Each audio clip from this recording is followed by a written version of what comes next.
सऊदीया और पाकिस्तान समेत मुतअद्दिद इस्लामी ममालिक में एक ही दिन ईद उल फित्र होने का इम्कान। बैनुल-अक़वामी फलकियात मरकज ने तस्दीक की है कि अरब और दीगर इस्लामी ममालिक में 29 मार्च को शवाल का चांद नजर आना नामुमकिन होगा।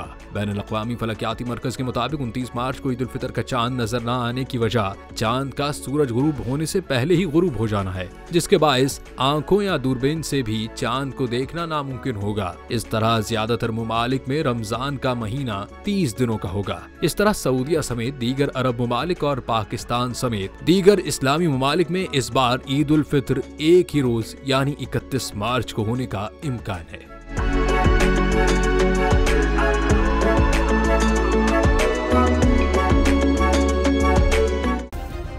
सब्सक्राइब करें और बेल दबाएं ताकि कोई खबर रह न जाए।